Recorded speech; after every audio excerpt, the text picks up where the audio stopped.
You're listening to On the Road, a podcast powered by Otto.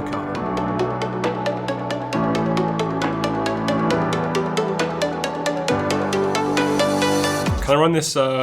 It's more of a feature than a tool, but I'm not sure if you know about MiWhip. They're a new operator that started in the last few months. They have released a MiPink feature, which puts female riders in touch only with female drivers. MiWhip. I know very much about MiWhip. Can you give me a... I have literally sidestepped them. But the idea, more less so the operator. The idea is okay, but it's still open for abuse. Mm-hmm, okay. The discussion that I've always had with Uber, for instance, why this is kind of quite a tricky area is because of people using other people's accounts. That if you're able to select a female driver, it doesn't necessarily go hand in hand that's a female passenger selecting that female driver.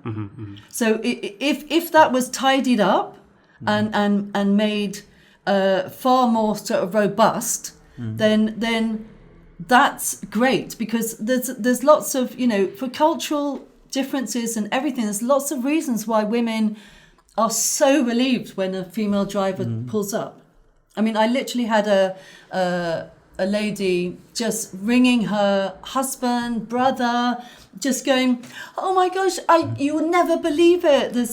I've got a female driver, and I feel so good, and I feel so safe, and comfortable." Well, myself, last summer I went into a vehicle after a night out, and it was a female driver. I was just quite surprised. We had a nice little chat. It was just something that I wasn't really used to.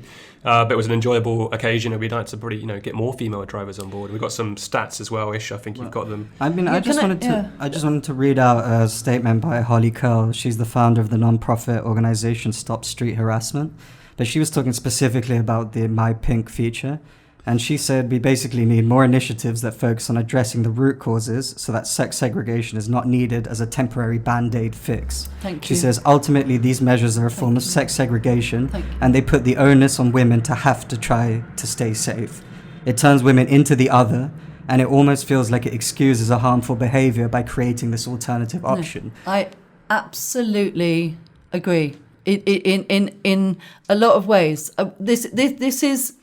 This is why I know I keep sort of harping on in the sort of self-promotion of this training, but it's really not about that. It's my frustration with, we're often dealing with a societal issue here. This entitlement by men, grossly.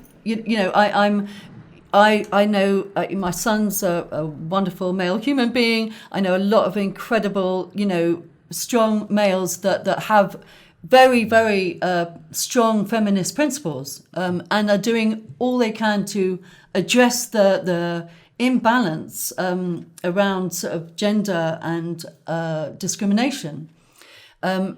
However, I think we this is what I've talked actually on the BBC about this on many occasions. We do have to address this societal issue, and it's gone on for too long, and I'm very sort of buoyed by women standing up and speaking out and saying, look, let's not put women in this little pink fluffy box.